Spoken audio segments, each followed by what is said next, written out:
On March 30th, 1939, the Caped Crusader made his debut in Detective Comics issue number 27. He was inspired by Zorro, the masked hero.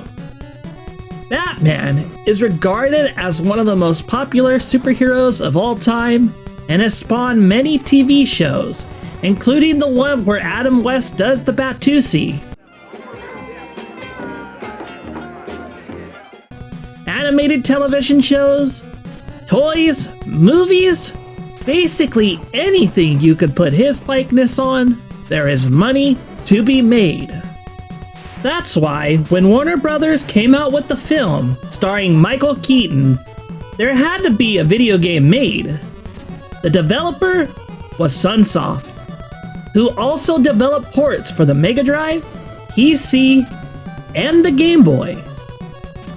The game you see on the screen could have been a lot different. During development, there were one-ups and different cutscenes, and almost an entirely different end boss, but I will save that information for another time.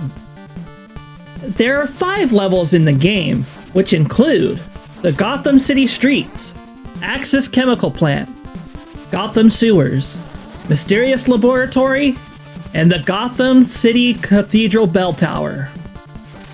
You can see many of these levels in the film, like the Axis Chemical Plant, where Joker falls into a vat of acid, and also the climactic ending of the movie where Joker and Batman do battle on the bell tower.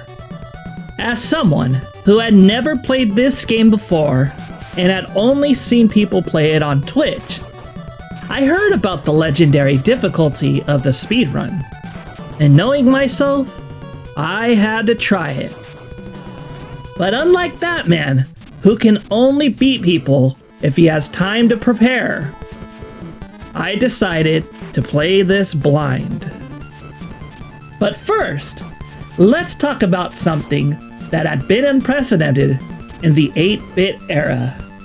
Batman's wall jump is something you wouldn't normally see in a game in the late 80s, unless you were playing games like Ninja Gaiden. Instead, the Mega Drive's version made use of the grappling hook. The wall jump, though, is pretty awesome, and you will see it later in Mega Man X, a game I reviewed before, and if you want to check it out, I'll post the link above. Batman also makes use of different sub-weapons that I didn't know about until I started messing around with the controls. There are batarangs, batpoons, and the bat disc, which are all sub-weapons that can help you on your quest to beat each level. But just like most every other video game, ammo is limited, and picking up pellets from dead enemies is the only way to refill them. Health comes in the form of hearts, and in my opinion, the best ability is availability, so you will need to pick these up in order to survive the onslaught of multiple enemies. Level 1 starts you out in Gotham City, where Batman is investigating the DD-ID nerve gas scandal. The level can be confusing for a first-time player, and I had a hard time navigating the area, especially when people with flamethrowers and guns are shooting at you, guys are charging at you with no regard to human safety, and robots are chasing you around. There are little bees that are dropped on the floor by enemies, and I can only assume they're points, because I didn't see them doing much else.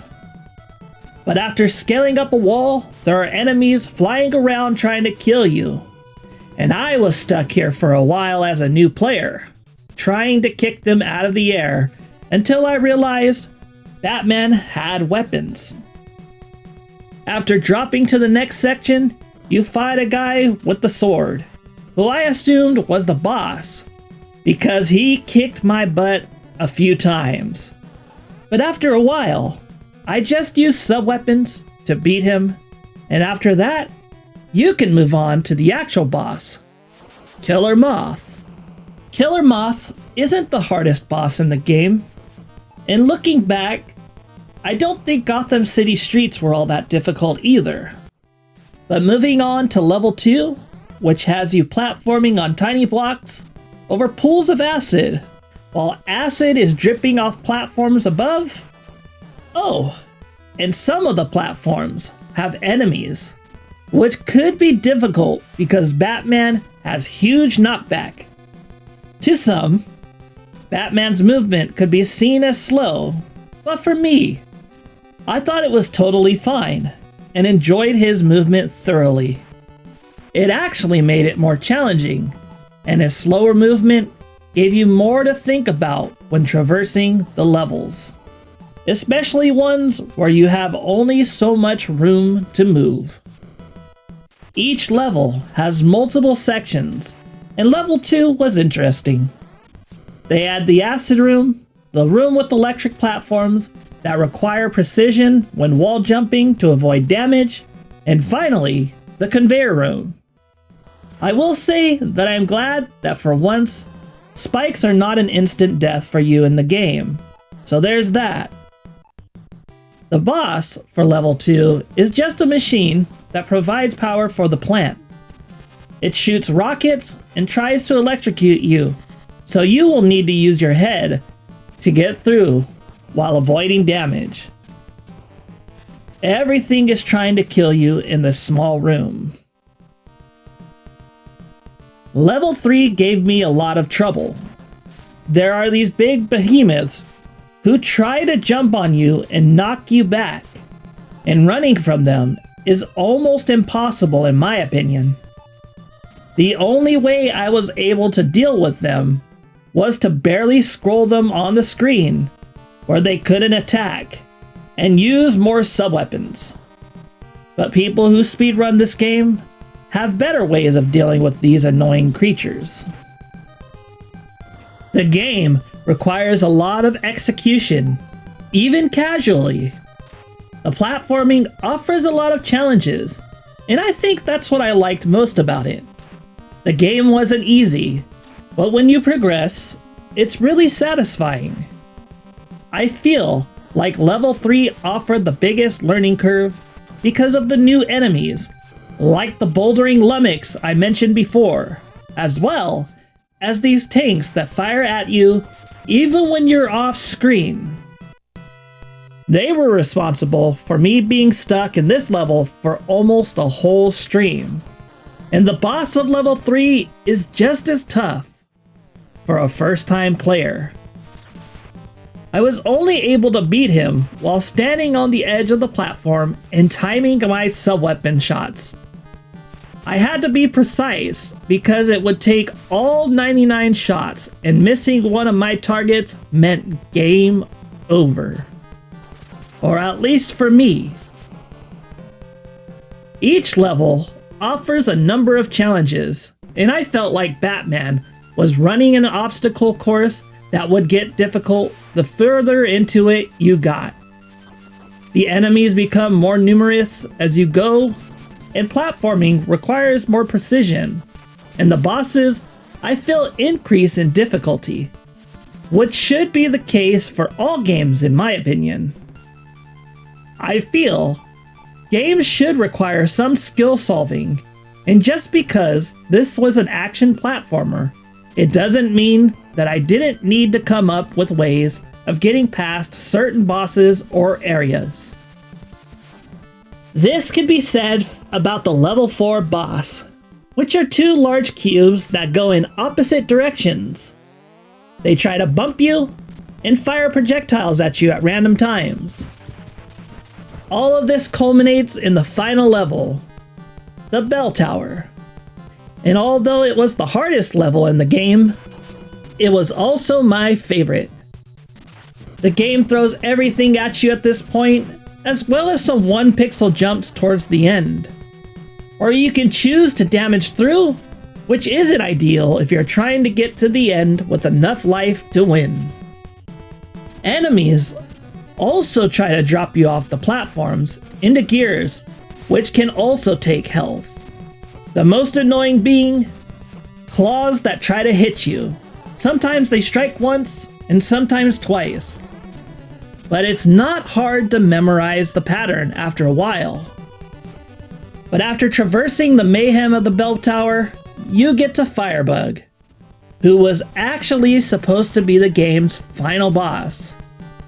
Yes, in a game about the movie, Joker would have only met his undoing in a cutscene. I'm glad Sunsoft changed their mind and we got the ending we did.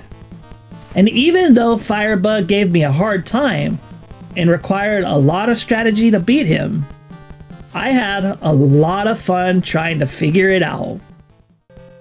Joker, of course, is the final boss. He shoots lightning down from the sky and uses a giant gun that can wipe you out quickly.